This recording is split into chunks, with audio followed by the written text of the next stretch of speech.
साथियों, आप सभी का स्वागत है हमारे यूट्यूब चैनल पर। तो यहाँ पर जो है साइंस के फिजिक्स, केमिस्ट्री एंड बायोलॉजी के जो है आपके यहाँ पर क्वेश्चंस, मिक्स क्वेश्चन आपको मिलेंगे, जिनमें से आपको यहाँ पर 50 क्वेश्चन मिलने वाले हैं। इन 50 क्वेश्चंस में से कितने क्वेश्चंस के आंसर आपके सही आते हैं, कमेंट करके आप लोग हमें ज़रूर बताना। तो चलिए स्टार्ट करते हैं। उससे पहले आप लोग वीडियो को लाइक और चैनल को सब्सक्राइब जरूर कर लें।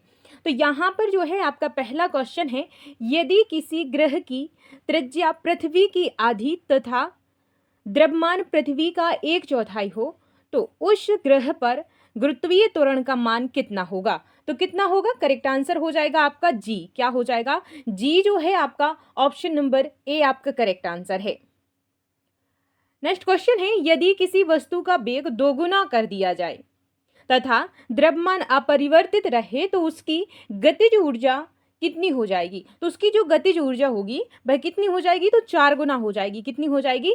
4 गुना हो जाएगी। ऑप्शन बी आपका करेक्ट आंसर है। नेक्स्ट क्वेश्चन है, एक वस्तु समान कोणीय वेग से वृत्तीय गति कर रही है, यदि उसकी त्रिज्या दोगुनी कर दी जाए तो अभिकेंद्रीय त्वरण कितना हो जाएगा? तो कितना हो जाएगा? करेक्ट आंसर होगा दोगुना हो जाएगा। कितना हो जाएगा? दोगुना हो जाएगा। ऑप्शन बी करेक्ट आंसर है। एग्जाम ओरिएंटेड क्वेश्चन है। अगर आप लोगों को क्लास पसंद आ रही है तो प्लीज क्लास को लाइक करके चैनल को सब्सक्राइब जरूर कर लें। तो यहाँ पर जो है निर्वात में ध्वनि का संचरण क्यों नहीं हो सकता? तो निर्वात में ध्वनि क्यों नहीं चल सकती है, ये आपसे पूछा जा रहा है। तो राइट आंसर है आपका माध्यम नहीं होता है। तो ध्वनि को चलने के लिए माध्यम की जरूरत होती है, चाहे वो ठोस हो, द्रव हो, गैस हो। लेकिन निर्वात यानी कि जहाँ ठोस, द्रव, गैस कुछ भी नहीं है तो वहां पर ध्वनि नहीं चल सकती है। तो यहाँ पर जो है माध्यम नहीं होता है, इसीलिए निर्वात में ध्वनि संचरण नहीं करती है। ठीक है, तो ऑप्शन बी आपका करेक्ट आंसर है। नेक्स्ट क्वेश्चन है, एक इलेक्ट्रॉन की क्वांटम संख्या n बराबर 4 तथा I बराबर 2 है, यह किस उपकक्ष में स्थित होगा? तो यहाँ पर राइट आंसर है आपका ऑप्शन नंबर सी हो जाएगा 4D। क्या हो जाएगा? 4D। यहाँ पर option number C correct answer है। नेक्स्ट क्वेश्चन है, यदि किसी गैस का तापमान दोगुना कर दिया जाए तथा दाब स्थिर रहे तो उसका आयतन कितना होगा? तो उसका जो आयतन है वह कितना होगा? तो वह होगा आपका दोगुना। कितना होगा? दोगुना हो जाएगा। तो ऑप्शन नंबर बी आपका यहाँ पर राइट आंसर है। नेक्स्ट क्वेश्चन है, निम्नलिखित में से अधिक विद्युत ऋणात्मक तत्व कौन सा है? तो यहाँ पर जो करेक्ट आंसर है आपका वह हो जाएगा ऑप्शन नंबर सी हो जाएगा क्लोरीन। क्या हो जाएगा? क्लोरीन जो है ऑप्शन सी आपका करेक्ट आंसर है। नेक्स्ट क्वेश्चन है, निम्न में से कौन सा हाइड्रोकार्बन संरचनात्मक समन्वयता प्रदर्शित करता है? तो कौन सा हाइड्रोकार्बन? तो यहाँ पर जो राइट आंसर हो जाएगा आपका वह हो जाएगा ऑप्शन नंबर डी C4H10। क्या हो जाएगा? C4H10 जो है ऑप्शन डी आपका यहाँ पर राइट आंसर है। नेक्स्ट क्वेश्चन है, सोडियम जल के साथ अभिक्रिया करके कौन सी गैस उत्पन्न करता है? तो करेक्ट आंसर हो जाएगा आपका यहाँ पर ऑप्शन नंबर सी हाइड्रोजन। क्या हो जाएगा? हाइड्रोजन आपका यहाँ पर राइट आंसर है। नेक्स्ट क्वेश्चन है आपका यहाँ पर, निम्नलिखित में से किस धातु को मिट्टी के तेल में सुरक्षित रखा जाता है? तो जो मिट्टी का तेल होता है उसमें किस धातु को सुरक्षित रखा जाता है? आपके ऑप्शन है लोहा, तांबा, सोडियम, चांदी। मिट्टी का तेल अर्थात केरोसिन। ठीक है, तो क्या राइट आंसर है? आप लोग हमें कमेंट करके जरूर बताना। ठीक है, केरोसिन के तेल में किसे रखा जाता है? कमेंट करना। नेक्स्ट क्वेश्चन है आपका, मेंडल के द्विसंकर संक्रमण में F2PD का लक्षणानुपात क्या होता है? तो यहां पर जो राइट आंसर है आपका वह हो जाएगा option number C 9:3:3:1। Option number C आपका यहाँ पर करेक्ट आंसर है।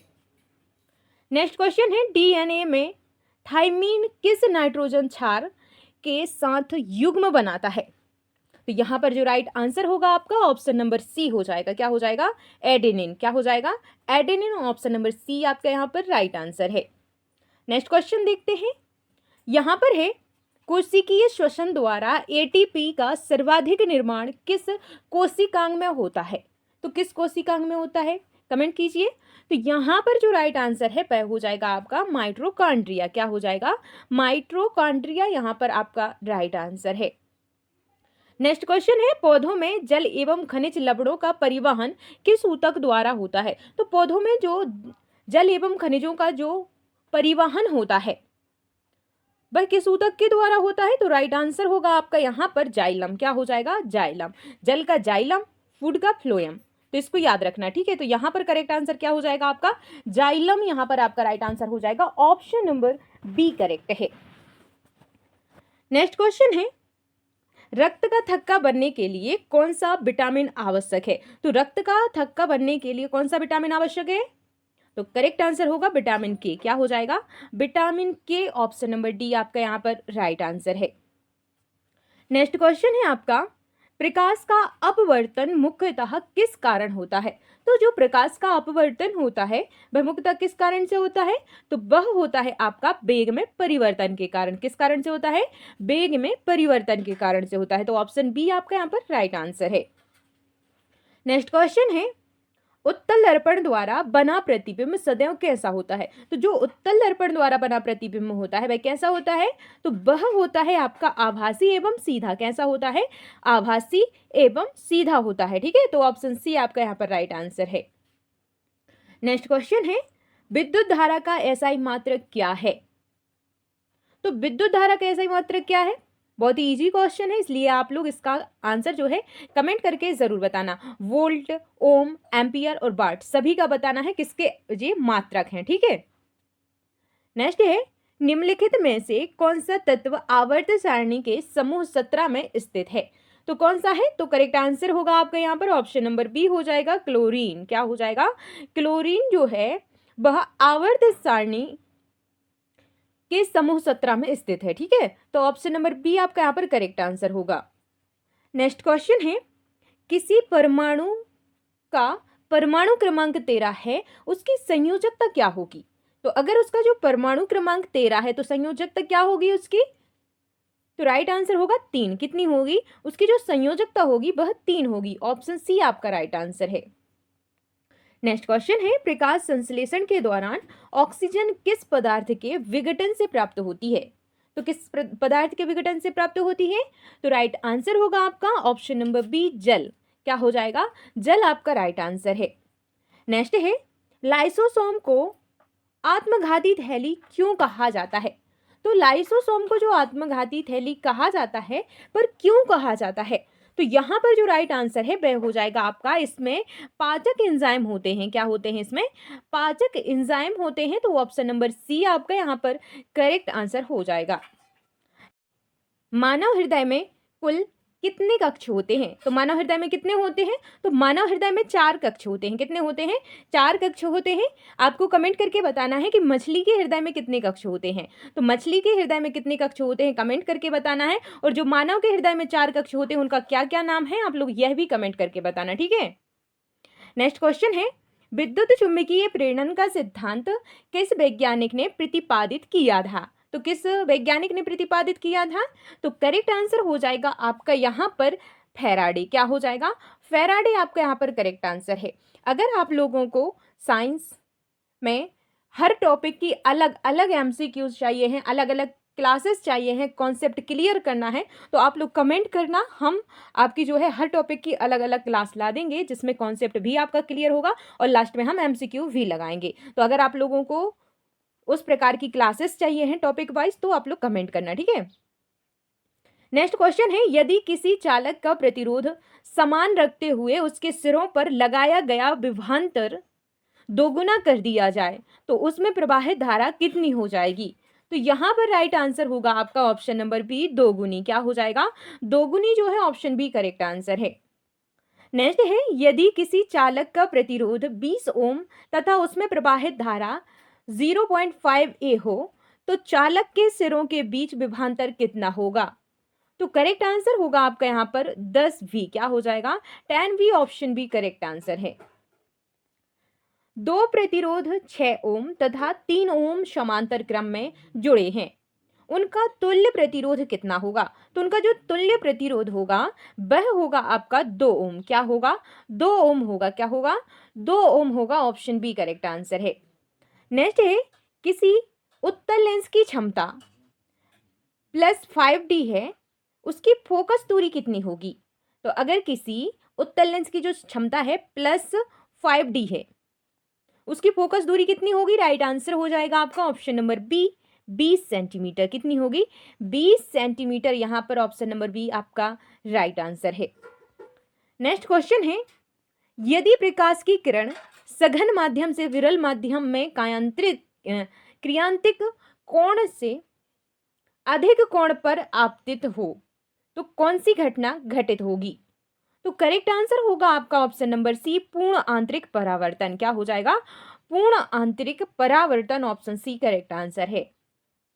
नेक्स्ट क्वेश्चन है, विद्युत मोटर किस सिद्धांत पर कार्य करती है? तो जो विद्युत मोटर होती है वह किस सिद्धांत पर कार्य करती है? तो वह करती है चुंबकीय क्षेत्र में धारा वाहक चालक पर बल। तो ऑप्शन नंबर सी आपका यहाँ पर राइट आंसर है।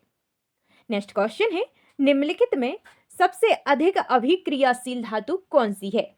तो कौन सी है? करेक्ट आंसर होगा आपका ऑप्शन नंबर सी, यहाँ पर के। क्या हो जाएगा? के जो है आपका करेक्ट आंसर है। किसी अम्ल का पीएच मान 2 है, यह विलयन कैसा होगा? तो यह जो विलयन है वह कैसा होगा? राइट आंसर हो जाएगा आपका यहाँ पर प्रबल अम्लीय। क्या हो जाएगा? प्रबल अम्लीय। यहाँ पर ऑप्शन सी करेक्ट आंसर है। नेक्स्ट क्वेश्चन है, लोहे पर जंग लगना किस प्रकार की रासायनिक अभिक्रिया है? तो किस प्रकार की रासायनिक अभिक्रिया है? तो यह है ऑक्सीकरण की। किसकी है? ऑक्सीकरण की। ऑप्शन बी करेक्ट आंसर है। नेक्स्ट क्वेश्चन है, निम्नलिखित में से कौन सा यौगिक एथेनॉल का आणविक सूत्र है? तो आपको क्या बताना है? एथेनॉल का आणविक सूत्र क्या है? तो राइट आंसर होगा आपका यहाँ पर ऑप्शन नंबर बी हो जाएगा, C2H5OH। क्या हो जाएगा? C2H5OH। तो यहाँ पर ऑप्शन बी आपका करेक्ट आंसर है। अब आप लोगों को क्या क्या कमेंट करके बताना है? पहला आपको बताना है नमक का सूत्र क्या होता है, आपको बताना है बेकिंग सोडा का जो है आपका रासायनिक सूत्र क्या होता है। तो यहाँ पर जो है इनके जो है रासायनिक सूत्र यहाँ पर आपको बताने हैं, ठीक है। नेक्स्ट है, आवर्त सारणी में किसी समूह में ऊपर से नीचे जाने पर परमाणु आकार पर क्या प्रभाव पड़ता है? तो राइट आंसर होगा आपका ऑप्शन नंबर बी, यहाँ पर बढ़ता है। क्या होता है? बढ़ता है। ऑप्शन बी राइट आंसर है। नेक्स्ट क्वेश्चन है, प्रकाश संश्लेषण के दौरान बनने वाला ग्लूकोज पौधे में मुख्यतः किस रूप में संग्रहित होता है? तो किस रूप में संग्रहित होता है? तो वह होता है आपका स्टार्च के रूप में। किस रूप में? स्टार्च के रूप में। ऑप्शन बी आपका यहाँ पर राइट आंसर है। नेक्स्ट है, मानव शरीर में सबसे बड़ी ग्रंथि कौन सी है? तो मानव शरीर में जो सबसे बड़ी ग्रंथि है वह कौन सी है? तो वह है आपकी यकृत। क्या हो जाएगा? यकृत। ऑप्शन बी आपका यहाँ पर करेक्ट आंसर है। नेक्स्ट है, मनुष्य में ऑक्सीजन का परिवहन मुख्यतः किसके द्वारा किया जाता है? तो मनुष्य में जो ऑक्सीजन का परिवहन किया जाता है मुख्यतः किसके द्वारा किया जाता है? तो वह किया जाता है आपका हीमोग्लोबिन के द्वारा। किसके द्वारा? हीमोग्लोबिन। आपका ऑप्शन सी राइट आंसर है। नेक्स्ट क्वेश्चन है, वृक्क की कार्यात्मक इकाई क्या कहलाती है? तो वृक्क की जो कार्यात्मक इकाई कहलाती है वह क्या कहलाती है? तो वह कहलाती है नेफ्रॉन। क्या कहलाती है? Nephron. Option B correct answer है। नेक्स्ट क्वेश्चन है, आनुवांशिक लक्षणों का वाहक किसे माना जाता है? तो आनुवांशिक लक्षणों का जो वाहक माना जाता है वह माना जाता है जीन को। किसे माना जाता है? जीन को माना जाता है। तो यहाँ पर ऑप्शन नंबर बी आपका यहाँ पर करेक्ट आंसर है, ठीक है। नेक्स्ट क्वेश्चन है, मानव में लिंग निर्धारण किस गुणसूत्र युग्म द्वारा होता है? तो यहाँ पर जो लिंग निर्धारण होता है वह किस गुणसूत्र के द्वारा होता है? तो वह होता है आपका XX एवं XY। तो यहाँ पर जो है XX जो है ये लड़की का यहाँ पर गुणसूत्र होता है, XY जो होता है वह लड़के का होता है, ठीक है। तो यहाँ पर जो है ऑप्शन सी आपका यहाँ पर करेक्ट आंसर हो जाएगा, ठीक है। नेक्स्ट है, निम्नलिखित में से कौन सा हार्मोन रक्त में ग्लूकोज की मात्रा को कम करता है? तो यहाँ पर जो राइट आंसर होगा आपका वह क्या हो जाएगा? तो वह हो जाएगा आपका ऑप्शन नंबर सी। क्या हो जाएगा? इंसुलिन। आपका यहाँ पर करेक्ट आंसर है। क्या हो जाएगा? इंसुलिन जो है आपका करेक्ट आंसर हो जाएगा। नेक्स्ट है, पाचन की प्रक्रिया का अधिकांश भाग किस अंग में पूरा होता है? तो पाचन की जो अधिकांश क्रिया का जो भाग होता है वह किस अंग में पूरा होता है? तो वह होता है आपका छोटी आंत में, कहाँ पर होता है? छोटी आंत आपका करेक्ट आंसर है। अब आपको बताना है पाचन की जो प्रक्रिया है वह प्रारंभ कहाँ से होती है, ठीक है? प्रारंभ कहाँ से होती है ये आपको कमेंट करके बताना है कि जो पाचन की क्रिया है प्रारंभ कहाँ से होती है, ठीक है? नेक्स्ट क्वेश्चन है, यदि किसी वस्तु का संवेग दोगुना करना हो और द्रव्यमान स्थिर हो तो क्या करना होगा? तो क्या करना होगा? करेक्ट आंसर हो जाएगा आपका यहाँ पर ऑप्शन नंबर बी, वेग दोगुना करना होगा। क्या करना होगा? वेग दोगुना करना होगा। ऑप्शन बी करेक्ट आंसर है। नेक्स्ट है, किसी वस्तु का भार चंद्रमा पर पृथ्वी की तुलना में लगभग कितना होता है? तो कितना होता है? करेक्ट आंसर होगा ऑप्शन नंबर सी यहाँ पर 1/6। क्या हो जाएगा? 1/6 जो है आपका यहाँ पर करेक्ट आंसर है। अगर आपका जो है पृथ्वी पर अगर आपका वजन 60 किलो है तो चंद्रमा पर कितना होगा? आपका 10 किलो वजन होगा, ठीक है? तो इस प्रकार से 1/6 का जो है अनुपात यहाँ 1/6 यहाँ पर आपका चलता है। क्या चलता है? किसी वस्तु का भार जो है चंद्रमा और पृथ्वी की तुलना में लगभग कितना होता है? 1/6 होता है, ठीक है? नेक्स्ट है, यदि किसी वस्तु पर लगने वाला परिणामी बल शून्य हो तो न्यूटन के किस नियम के अनुसार उसकी अवस्था अपरिवर्तित रहती है? तो राइट आंसर हो जाएगा आपका यहाँ पर ऑप्शन नंबर ए, प्रथम नियम के द्वारा। किसके द्वारा? प्रथम नियम जो है आपका यहाँ पर राइट आंसर है, ठीक है? तो यहाँ पर न्यूटन ने कितने नियम प्रदान किए? हमें 3 नियम प्रदान किए हैं। 3 नियम कौन कौन से हैं आप लोग कमेंट करके जरूर बताना, ठीक है? नेक्स्ट है, निम्नलिखित में से कौन सा पदार्थ विद्युत का अच्छा चालक है? तो विद्युत का अच्छा चालक कौन सा पदार्थ है? तो करेक्ट आंसर होगा आपका यहाँ पर ऑप्शन नंबर सी हो जाएगा, तांबा। क्या हो जाएगा? तांबा जो है आपका यहाँ पर करेक्ट आंसर है। नेक्स्ट है, श्वसन के दौरान कोशिकाओं में भोजन के ऑक्सीकरण से मुख्य रूप से क्या प्राप्त होता है? तो करेक्ट आंसर हो जाएगा आपका ऑप्शन नंबर सी यहाँ पर एटीपी ऊर्जा। क्या प्राप्त होता है? एटीपी ऊर्जा प्राप्त होती है। ऑप्शन नंबर सी आपका यहाँ पर करेक्ट आंसर है। नेक्स्ट है, हरित पौधों में गैसों का आदान प्रदान मुख्यतः किस संरचना द्वारा होता है? तो गैसों का जो आदान प्रदान होता है वह किस संरचना के द्वारा होता है? तो वह होता है आपका रंध्र के द्वारा। किसके द्वारा होता है? रंध्र के द्वारा होता है। आप यहाँ पर देख सकते हैं ये जो हमारी लीफ है यानी कि पत्ती है, तो पत्ती में जो है आपके यहाँ पर छोटे छोटे रंध्र होते हैं। क्या होते हैं? छोटे छोटे यहाँ पर रंध्र होते हैं यानी कि छिद्र होते हैं, उससे जो है गैसों का आदान प्रदान होता है। तो यहाँ पर ऑप्शन नंबर क्या हो जाएगा? सी आपका यहाँ पर करेक्ट आंसर हो जाएगा, रंध्र। क्या हो जाएगा? हरित पौधे में गैसों का जो आदान प्रदान होता है वह मुख्यतः रंध्र के द्वारा होता है। किसके द्वारा होता है? रंध्र के द्वारा होता है। जो पत्तियों में छोटे छोटे छिद्र होते हैं उसके द्वारा होता है। तो यहाँ पर ऑप्शन सी आपका करेक्ट आंसर है।